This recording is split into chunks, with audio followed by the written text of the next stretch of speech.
यदि मैं आपसे कहूं कि ध्यान को लेकर जो आम धारणा स्थापित है वह सतह भर है कि असल में किसी अन्य लोक के द्वार आपके मन की गलियों में नहीं बल्कि आपकी ही हड्डियों के भीतर छिपे हैं, और वह भी एक साधारण दिखने वाली एकल हड्डी में आसी कस्य बरश्रम दिल, आपके अस्तित्व की वह प्राचीन अवशेष जिसकी आराधना वे करते आए हैं जो हमसे कहीं पहले आए थे।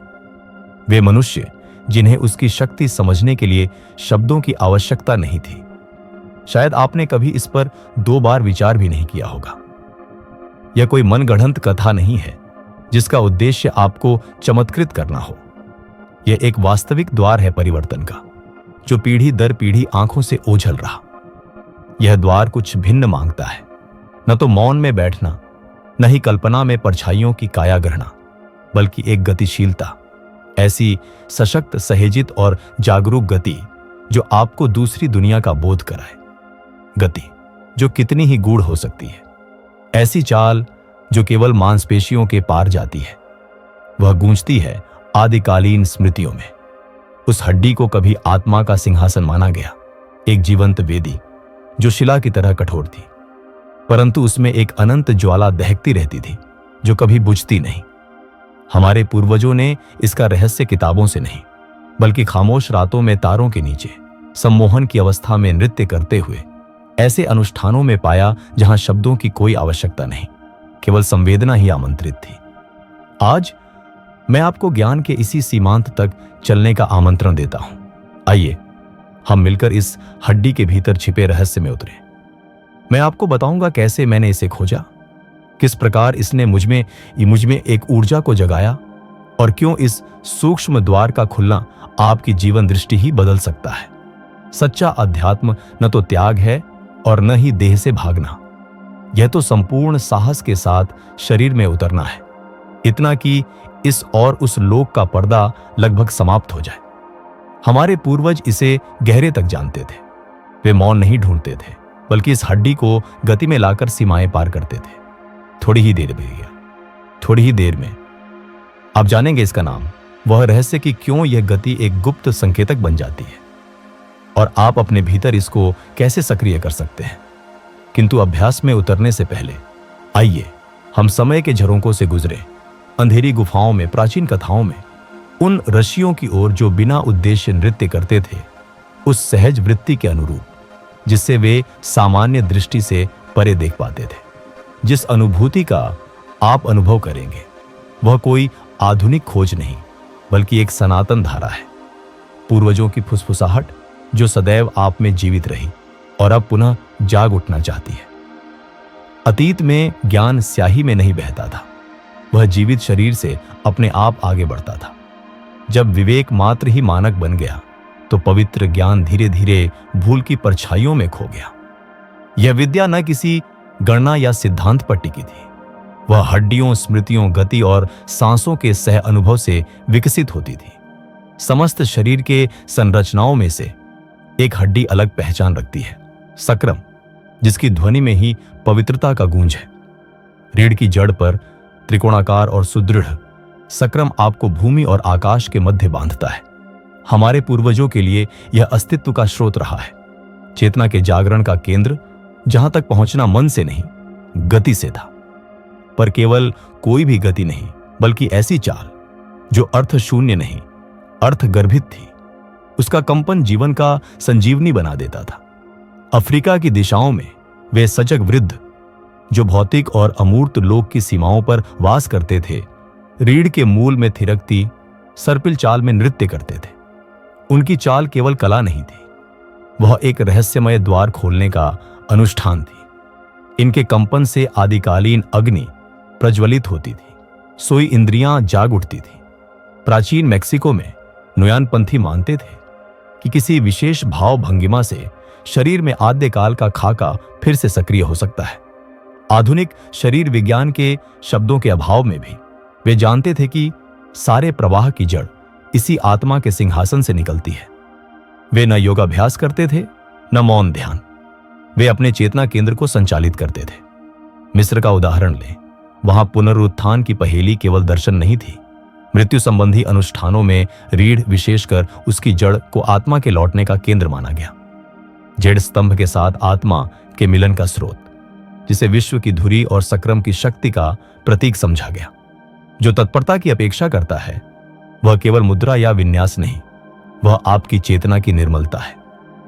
मध्ययुगीन काल के अंधकारमय गलियारों में रसविद सक्राम को आत्मा के पात्र की तरह देखते थे, जिसमें कुंडली मारी हुई स्मृति वास करती है, न किसी पाप का प्रतीक बल्कि प्राचीन जीवन शक्ति का संचित केंद्र। इस ऊर्जा को जगाइए तो आपकी दृष्टि तीक्ष्ण होती है, क्षमता में वृद्धि होती है और सत्य की राह जितनी अस्पष्ट थी उतनी ही स्पष्ट दिखने लगती है। मगर आखिर यह ज्ञान लुप्त क्यों हुआ? अगर इतना महत्वपूर्ण था तो क्यों इसे सिखाया नहीं गया? उत्तर सरल है, क्योंकि देह को पवित्र स्वीकारना ही निषेध हो गया। क्योंकि जन्मजात बोध की राहें उस व्यवस्था को चुनौती देती हैं जो आपको जंजीरों में रखना चाहती है। यदि आप किसी बिचौलिए के बिना वास्तविकता की तहों में पहुंच सकते हैं तो सारे नियम और पहरेदार अप्रासंगिक हो जाते हैं। सक्राम, जो सदियों से उपेक्षित रहा, वही भीतर से जागृति की कुंजी है। उसे चलाना केवल शारीरिक व्यायाम नहीं, यह पवित्र रसायन विज्ञान है, प्रत्यक्ष होता हुआ। यहीं अमूर्त आस्था सघन यथार्थ में जड़ पकड़ी दहाती है। अनुशासन अनुष्ठान का रूप ले लेता है। शरीर, जिसे अक्सर बंधन समझा गया, वही सेतु साबित होता है। कल्पना कीजिए, आपका शरीर केवल मांसपिंड नहीं बल्कि एक पवित्र वाद्य यंत्र है, जिसकी प्रत्येक कड़ी और हड्डी ब्रह्मांडीय लय में गूंथी है। देखिए, आपके भीतर गुप्त नियंत्रण कक्ष है, ऊर्जा के प्रवाह का रहस्यमय स्विच।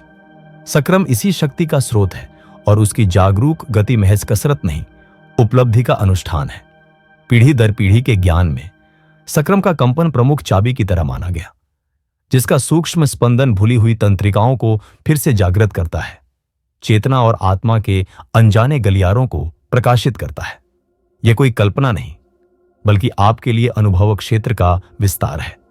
अधिकांश लोग अपना जीवन सिर में ही बिताते हैं, लगातार सोच की भूल भुलैया में उलझे रहते हैं। कुछ लोग दिल को छू भी लेते हैं पर जड़ तक कभी उतर नहीं पाते। आखिर क्यों? क्योंकि चढ़ती ऊर्जा का स्रोत मन नहीं, मूलाधार है। सक्राम आदि पुरुष का नगाड़ा है। उसकी गति ऊर्जा की धारा को भीतर प्रवाहित करती है, जो रीढ़ के मार्ग से उठती है, चक्रों में गूंजती है, सिर के शीर्ष पर आकर्षित होती है। पर बिना नुकसान किए, नगाड़े की पहली चोट के बिना कोई संगीत नहीं बनता।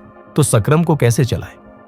न जोर जबरदस्ती से, न ही यांत्रिक दोहराव से, बल्कि कोमलता से, धीमे वृत्ताकार लय में, कमर के सहारे जैसे अदृश्य ज्यामिति हवा में आकार ले रहे हों। प्राचीन नर्तक जानते थे, कूल्हों का झूमना केवल आकर्षण का माध्यम नहीं बल्कि भीतर किसी गहरी ऊर्जा को जगाना होता है। हर झुकाव और घूर्णन से सक्राम तक चालक तरंगें पहुंचती हैं।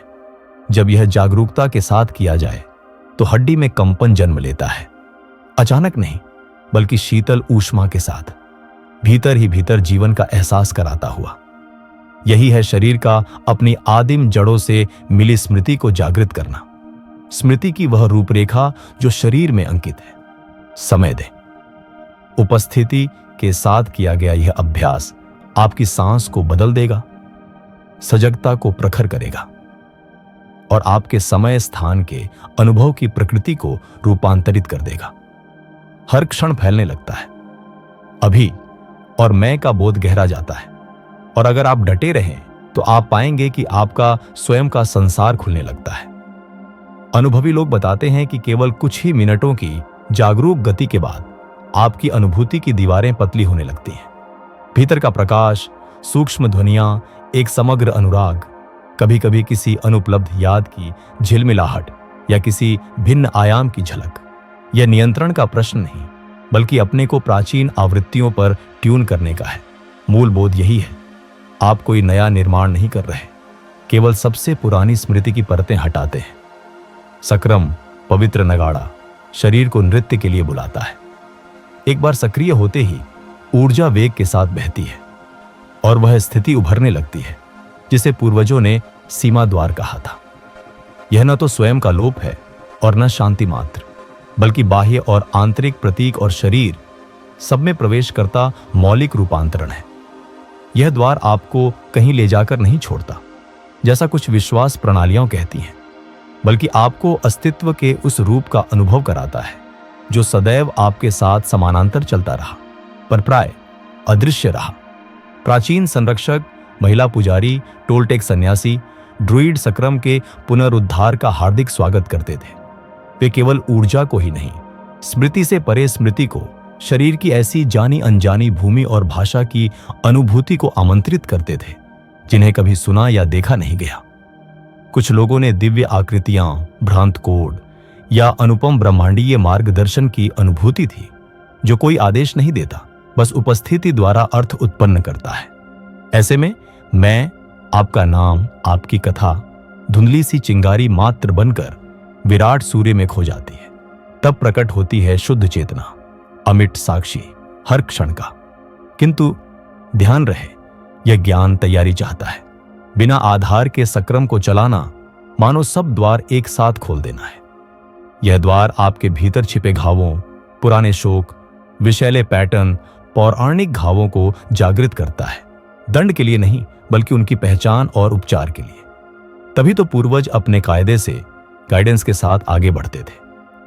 हर यात्रा के 3 स्तंभ होते थे: स्थिर रहना, भावनात्मक रूप से संतुलित, पूर्णतः शरीर में, आंतरिक संघर्ष से मुक्त, उद्देश्य स्पष्ट रखना। सक्राम एक जाज्वल्यमान वेदी है जो केवल आपकी अडिग इच्छा से जागृत होती है, भटकती प्रेरणा से नहीं। और एक पवित्र दायरा बनाना। पूर्वज अपने अभ्यास को साधारण हो या भव्य, किसी धातु, तत्व या प्रतीक के सहारे एक सीमा खींचते थे जिससे ऊर्जा एकत्र और संरक्षित रह सके। इस सबसे ऊपर यह पथ केवल किसी सन्यासी या साधक का नहीं बल्कि किसी भी जिज्ञासु के लिए है जो महसूस करता है कि शरीर आत्मा का बंधन नहीं बल्कि वह स्वयं द्वार है। मौन, दृढ़ सक्राम, उसका कब्जा। जब आप इसमें अपना ध्यान बसाते हैं, आत्मा अपने मूल में लौट आती है, अपनी असली दृष्टि और स्वर को पा लेती है और सामान्य इंद्रियों से परे दुनिया को देखने लगती है। जब आप शरीर को पवित्र संरचना मानकर जीना प्रारंभ करते हैं, तब हर दिन का एक एक भाव, चलना, सांस लेना, बैठना और भी अर्थपूर्ण प्रतीत होता है। जीवन अब संघर्ष नहीं, एक गूढ़ साक्षात्कार है। हर हलचल चेतना की चौकसी बन जाती है। यदि प्राचीन कंपन का यह अमृत आपके हृदय को स्पर्श करता है, तो यही निमंत्रण है कि केवल जानने से आगे आप पूरी उपस्थिति में महसूस करें। सक्राम का चलन केवल मठों या मनीषियों का रहस्य नहीं, इसे आप भी अपनी रोजमर्रा की जिंदगी में बुन सकते हैं। केवल ईमानदारी और आत्म करुणा की आवश्यकता है। मैं आपके साथ 5 सरल उपाय साझा करता हूं जिससे इस ज्ञान को धीरे धीरे अपने जीवन में उतारा जा सकता है, किसी उबाऊ बदलाव से नहीं बल्कि सहज संक्रमण से। प्रथम, प्रतिदिन अपने लिए एक विशेष क्षण समर्पित कीजिए। हर सुबह या सोने से पहले केवल 7 मिनट का निजी अनुष्ठान। एक शांत स्थान चुनें, बैठ जाएं या खड़े रहें, आंखें मूंद लें और गहरी सांस लेकर सक्राम तक पहुंचने दें। फिर कूल्हों को कोमलता से वृत्ताकार घुमाएं, अनुभूति का अनुसरण करें, न कि विचारों का। यही वह मिलन स्थल है जहां देह और आत्मा मिलती है। द्वितीय, अपने कदमों को सक्राम से निकलती ऊर्जा के साथ बढ़ाएं। हर कदम को अपने केंद्र से निकली ताल के रूप में महसूस करें। धीरे चलिए। मन में कल्पना कीजिए कि आपके पैरों के नीचे अदृश्य कल्प रेखा फैली है। इस सजग अभ्यास में केवल चलना भी एक दिव्यता का कला बन जाता है। तृतीय, अपने भीतर पूर्वजों की लय को प्रवाहित होने दें। आदिवासी नगाड़ों की धुन सुने। सक्राम को आजाद छोड़ें। कोई बंधन, कोई नृत्य अनुशासन नहीं, केवल सहज स्वाभाविकता। आपके शरीर को ये पैटर्न ज्ञात है, उन्हें बस अनुमति चाहिए जागने की। चतुर्थ, किसी बड़ी घटना के पहले, जैसे कोई सार्वजनिक भाषण, महत्वपूर्ण वार्ता, निर्णायक पल, महज 5 मिनट के लिए कूल्हों में सरपिल गति करें। इससे आप धरातलित, संतुलित और अपने लक्ष्य के अनुरूप जुड़ाव पा सकते हैं। जीवन के हर क्षण में सचमुच मौजूद रहने की तैयारी। पंचम, सक्राम की गति को एक गतिमान ध्यान की तरह अपनाएं। सभी को मौन में शांति नहीं मिलती। यदि मन में हलचल हो तो शरीर को मार्गदर्शक बनने दें। सक्राम की लय का अनुसरण करें और गति के द्वारा ध्यान की गहराई में उतर जाएं। यह गति आपको मौन के वरदान तक पहुंचा सकती है। याद रखिए, आपका शरीर आध्यात्मिक पथ में कोई बाधा नहीं, उसका सबसे पुराना, सबसे विश्वसनीय मित्र है। सक्राम ही वह छुपा केंद्र है। जब आप उसे सम्मानहीन भाव से गतिशील करते हैं तो आप एक तीर्थ यात्री बन जाते हैं, वस्तुत आयामों के बीच चलने वाला खोजी। न आपको एकांत चाहिए, न गुरु की आवश्यकता होती है। आपकी अपनी आत्मा उत्प्रेरक बनती है। सक्राम है चाबी और अस्तित्व उसका मंदिर। हम इस खोज के अंतिम छोर तक आ पहुंचे हैं, लेकिन सच कहूं तो यह बस पहले पृष्ठ का प्रारंभ है। यह परंपरा सिद्धांत नहीं, अनुभव है, साक्षात्कार, गति और व्याप्त ऊर्जा का जीवंत अनुराग। जो कुछ आपने सुना वह कोई गुप्त रहस्य नहीं, वह तो याद दिलाने वाली फुसफुसाहट थी, इतनी सहज और जरूरी कि अक्सर छूट जाती है। सक्राम आपकी पहली बनी हड्डी है, जब आप अभिभावकों की कोख में बस एक प्रत्याशित स्पर्श जैसे थे। वहीं से रीढ़ ने आकार लिया, शरीर उसी के चारों ओर खिल उठा। वह आधारशिला है, प्रथम कंपन है, वही पवित्र ढोल है जो आपके पथ की ध्वनि रचता है। दुनिया की अनेकों संस्कृतियां सक्राम को आत्मा के आसन के रूप में पूजती रही हैं, वही स्थान जहां चेतना सुप्त रहती है और जहां से वह जागती है। कल्पना कीजिए, सालों साल ज्ञान की तलाश में किताबें, गुरु, पाठशालाएं ढूंढते रहे और फिर भी भीतर खालीपन बना रहा। शायद आपको चाहिए कोई नई विद्या नहीं, बल्कि स्वयं की पूर्ण उपस्थिति, अपने ही पवित्र मंदिर में उतरना, अपने भीतर का रहस्यमय द्वार खोलना। यह द्वार किसी पवित्र गुफा में नहीं छुपा, वह तो आपकी हर गति के साथ चलता है, सदैव केंद्र में, आपके घर लौटने की प्रतीक्षा करता हुआ। संशय स्वाभाविक है, लौकिक मन व्याकुल होकर बहस या प्रश्न उठाएगा। ऐसे क्षणों में बस कहिए, मुझे अनुभव करने दो, महसूस करने दो। शरीर का सच तर्क नहीं, अनुभूति चाहता है, उसकी भाषा अनुभव है। सक्राम को सचेतनता से चलाना ऊर्जा का ही स्थानांतरण नहीं, वह संपूर्ण दृष्टि को बदल देता है। आप अनायास प्रतिक्रिया नहीं देते, अब आप स्वच्छ विवेक से प्रत्युत्तर देते हैं। आप सतही संरक्षण के स्थान पर पूरी शक्ति के साथ सहभागी बनते हैं। आप भागते नहीं, खुद से मिलते हैं। यही जागरण का सार है। प्रकाश धीरे धीरे आता है, लय में, गति में, ठोकरों में, नृत्य में, हर सांस, हर लौटने में।